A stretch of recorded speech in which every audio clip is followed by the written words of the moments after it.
Being close guard. I'm gonna have his lapels opened already. Okay. So we talked about like breaking posture and the utilization of bringing our knees to our chest, right? I'm not bringing my shoulders to my knees. That's going to be vice versa. I don't want to do a crunch. Okay. And then two, for Blake to stand up, he needs to lean forward, right? So as soon as I feel like Blake lean forward, that's when I'm bringing my knees to my chest. Okay. As well as two, I'm like anticipating his hands to go forward, so that's why I try to have my hands inside. Now once I'm here, as I bridge and I bring him forward, I'm gonna go for double unders. Okay, so as I bridge and I'm here, I keep my elbows closed this way. I don't open my elbows out. I keep them closed because I want to stay inside. So as I'm here and I bring him forward, I stay like this. Now you guys can go over, but I'm gonna show you first what we're gonna do, what we did yesterday. You can go shoulder crunch, you can control the hug the head, but I like to go double under here. And when I go double under, I don't grab my hand, I don't grab my fingers, I grab like this part of my wrist here. Because for me, I have a stronger grip here rather than like this or being too deep. I feel like this slides. So for me, I anchor onto like the meat of my hand here. Hey, I'm sorry to interrupt your video here. It's really quick. I have to announce this, and I think this is very, very important. We're opening a new academy in Beaumont, California, Atos Jiu-Jitsu Beaumont. You're more than welcome to come to our grand opening. We're gonna be announcing very soon. For more information, you can just click on the link at the description right here, okay? Please feel free to like, comment, share, and subscribe to our channel here on YouTube, okay? Hope you enjoy it. Keep watching, okay? I'm so sorry to interrupt your video, but this is great news. Atos Jiu-Jitsu Beaumont is coming strong, okay? I see you soon. Okay. So, picture perfect, right? I'm gonna get the lapel, pass it to the other hand, and I go thumb down, okay? Now once I'm here, I have the time to adjust my hand to get it like a rope, okay? Now, I need to get my hips outside of Blake, so I'm gonna go to this side because I have the lapel. It'll be hard for me to bring my hips this direction with this lapel grip, okay? So since the lapel is pointing in this direction, that's where I'm gonna bring my hips.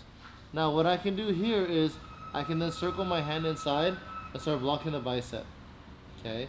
Or another reaction too that might happen is Blake would then try to bring his arm back, okay? But if you notice, since I have this collar, I'll be forcing his chest to turn this direction. Now once I'm here, I use my hamstrings and then I turn to my side to get Blake's arm across my chest this way. And notice too, I shrug my shoulder. Now once I'm here, I immediately go to his wrist, either grabbing the material or I grab the arm.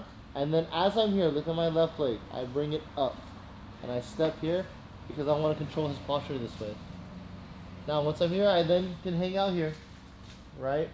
Now one thing if you notice is my hips are outside of Blake's knees. So again, Blake's ultimate goal probably is to flatten me back out, right? So once I get to here and I stay closed, once I feel Blake try to hip out, it's a really easy flower sweep. Like I saw Yenin was drilling this, right? A few other people were drilling this. But it's really the use of momentum, okay? So come back. So the other thing we work too, right, is as I'm here, I chest escape, and then I can start bringing my elbow above my head, and then now I use my leg on top. I don't use my foot on the mat. The reason why I don't use my foot on the mat is because you can like step over right this way, and then go to like reverse half guard, right? And I don't want to deal with that. So that's one thing is I try to keep my leg high, and then my right leg as well. And I try not to let it be lazy on the mat, because then he can then go here. But again too, you guys could do sweeping him this way. But with this, his elbow can peek inside because he's so far back. And that'll be hard for me. So come back. So I try to keep my heel to his hip. Now once I'm here, I utilize my top leg and I kind of curl myself to then go here, and then I use my inner thigh on his back this way. And then I like to hook the thigh. Now once I'm here, I use his collar grip, and then I use my leg here to then build up to my hand. Now all my weight is on my right knee and my right hand, nothing else, okay? Now you guys have the arm bar, right? If he grabs, I can turn and I roll this way, right? I'll do it gently on your wrist here. It's like I go here and I bring my shin across and I face the legs. The other thing you guys can do too is like bring this leg back over and start attacking the triangle. I didn't show this yesterday, but this is another option you guys can use. All right. The other thing I like to do a lot of is like when I go to here is I'll go, my left hand is gonna go to his tricep, and since my thigh, or excuse me, my foot is hooking his thigh, I will take this leg away and then I stretch. And then I can get to S-mount here. Okay? Or if you guys want to take the back, you can take the back. Right? If you guys are here, you can use the power half Nelson to then take his back this way and then go to the back here and attack. So that was basically yesterday. Okay? You guys have the option, you guys will have the option to drill the double unders using the lapel. Alright? Now, what I want to show today is my goal, right? We're going to chain it together. It's like my goal is still to get to here, right? And then open up the lapel. But sometimes here, Blake knows I have this underhook, so he's going to be bringing his right elbow back. And then right when I'm here, I like to use this opportunity for him here to then circle inside, and then I bring my knees to my chest, and I go overhook here. Okay? Now, once I have the overhook, it's hard. If I try to overhook this side, right, to here, the transition from me going from this left hand to underneath and getting a tight grip here is going to be difficult. I'm not saying it won't work, but it'll be difficult. So I'm kind of like taking what's given to me, right? So I was here again, right? I'm trying to move, and then Blake's here. Now I circle this hand inside, because look, this one's open. Of course, too, if you turn to Blake, he likes the shoulder crunch, so you guys can obviously go to the shoulder crunch as well. But since I have this lapel and I have the posture, I can then swim this hand inside, and look, I shoot, and I try to trace my tricep over his tricep to then get to here, and I secure this arm. Now once I'm here, I can let go of the lapel, pass to a cross grip here. So you guys see the sequence? So you'll see it feels better when you guys it'll make more sense when you guys perform the action, okay? Now, we have options here. You have 3 options or maybe more. I'm gonna hip out just a little bit. I'm gonna do a punch choke, okay? I'm gonna create a fist into this collar grip, into his neck. I'm not gonna go too far behind, right? Because then I'll just be giving him like a massage. I wanna go close. I kinda wanna be on the trachea and like his carotid artery, right? I wanna stop like his breathing here, as well as using my other side of my fist to stop the blood flow to his brain, okay? Now the other thing too is like, this collar grip is what's also choking him. It's not just this fist. So as I'm here, I'm actively adjusting and I'm pulling this grip down because I want to strain this side of the neck. Okay. So now I don't have the angle to finish here. Okay. So what I can do, again, you guys can put your foot on the mat. All right. You're fine. Just have the confidence to do it. And now once I'm here, I need to get my hips outside of Blake's hips this way. Now once I'm here, as I lock this arm down, right, I can then have a better angle for me to then grab a grip on the collar, and then I can extend and then I pull this bottom collar down. Okay? And I want you guys to feel the difference. I want you to feel versus just pushing the collar. See, I'm just distancing myself versus me pulling down with my right hand. Okay? Like the cross choke. It's not the top hand that chokes. Right? It's the bottom hand.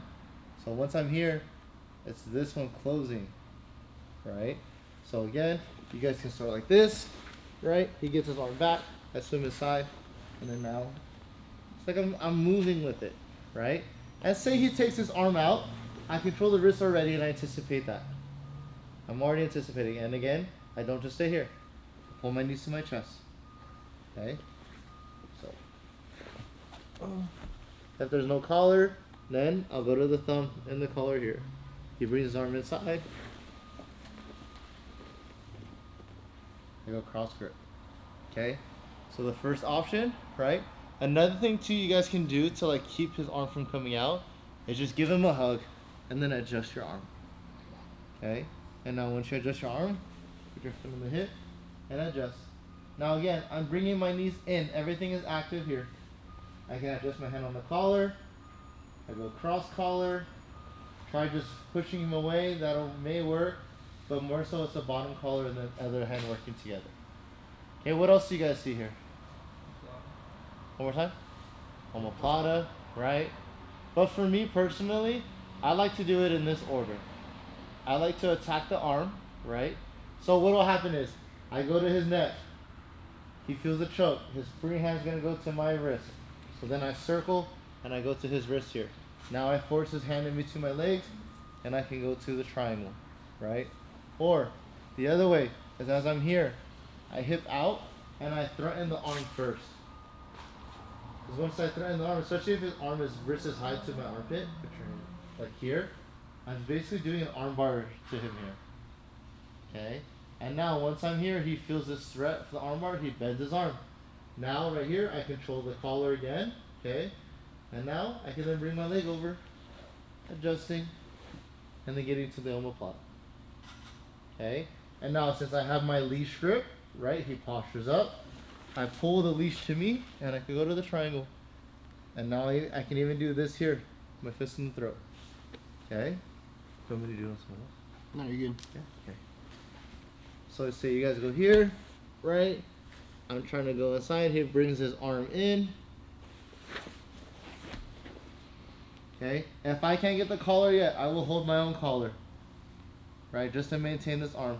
Now, because now I can use this to like flare out the lapel. I can adjust, bring my knees to me, pass the collar here. Boom. Now, of course too, what I can do if I'm like this, he takes his arm out, pull in, he brings it, say if I'm here, he circles his hand inside, that's fine. No worries. Now I hip out, I adjust, hand in the collar, and again, it's not just this one, it's this bottom one. And I want you guys to feel the difference, okay? Say he's here, he tries to posture up. Say he puts his hand on the mat, this is a good time for you then.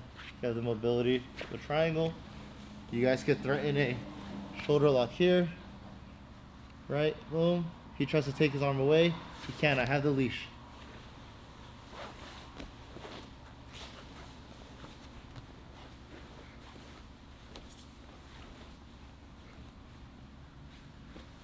Cool? Super simple, right? But I want you guys to play with it. Try it in order. And again, feel the difference from choking this way versus like neutralizing the wrist and closing both ends of the neck. You guys got it? So one person drilling this time, and then I want you guys to also recognize too that you're in a safe space and you're trusting your partner. Push yourself a little more. Like if there's a choke, pressure is not a tap. I don't want you guys to tap to the pressure. And be honest with your partner. If it's more of a choke or if it's more of a bully move, okay? And then be aware, like that the punch choke hurts, okay? It's uncomfortable, so don't get upset, okay? Let's go, 1, 2, 3.